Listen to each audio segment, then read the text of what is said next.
Գիրք ելից, գլուխ 21, ծառայի հետ վարվելը։ Արդ սրանք են այն կանոնները, որ պետք է ներկայացնես նրանց։ Եթե եբրայեցի ծառա գնես, 6 տարի պետք է ծառայի և 7-րդ տարում ազատ արձակվի ձրի։ Եթե նա մենակ է տունդ մտել, մենակ դուրս գա։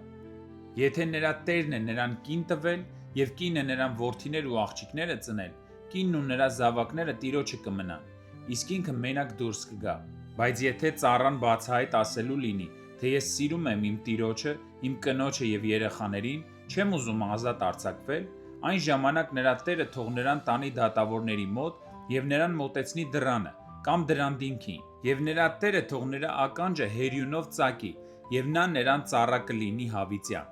Եվ եթե մեկն իր աղջկան վաճառի ստրկության, ապա սա ստրուկի նման չպետք է ազատագրվի։ Եթե նա անհաճո է իր տիրոջ աչքին, որի համար սահմանված էր, թող փրկագնի նրան։ Օտարազգի մարդու ծախելու իրավունք չունի, որովհետև խաբեությամբ է վարվել նրա հետ։ Եթե նրան իր որդու հետ է նշանել, թող նրա հետ վարվի ըստ դուստրերի օրենքի։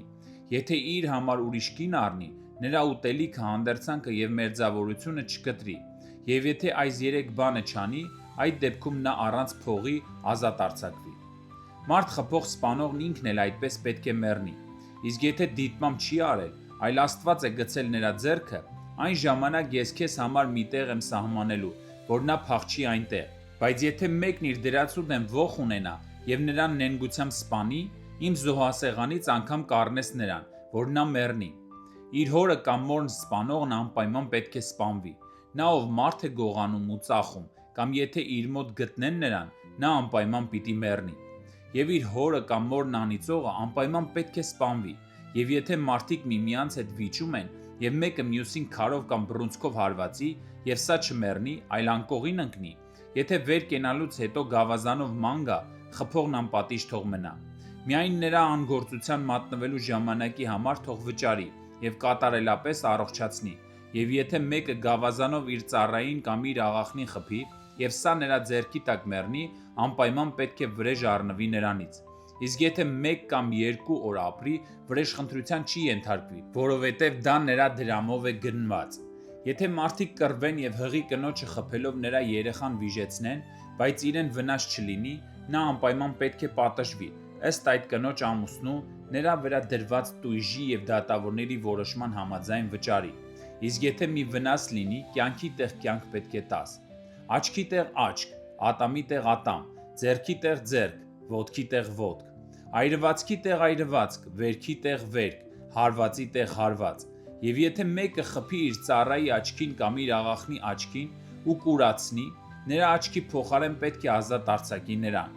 Եվ եթե իր ծառայի կամ աղախնի ատամին խփելով դուրս թափի, այդ ատամի պատճառով նրան ազատ պետք է արձակի։ Եվ եթե եզը մի այր մարդու կամ մի կնոջ հարուտ է, և սա մեռնի, եզն անպայման պետք է քարկոծվի, և նրա միսը չպետք է ուտվի, բայց եզան տերը արդարացվի։ Իսկ եթե եզն անցյալում հարուտ տվող է եղել, և նրա տիրոջը բողոքել են, և սա նրան փակի տակ չի դրել, եթե այր մարդ կամ կին սպանած լինի, եզը պետք է քարկոծվի, իսկ նրա տերը պետք է սպանվի։ Եթե փրկագին դրվի սրա վրա,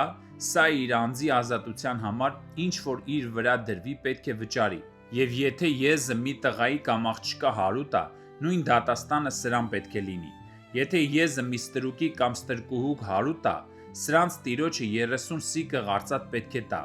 իսկ եզը պետք է քարկոծվի։ Եվ եթե մեկը հոր փորի կամ փոս փորի ու չծածկի, և այնտեղ եզ կամ էշ ընկնի,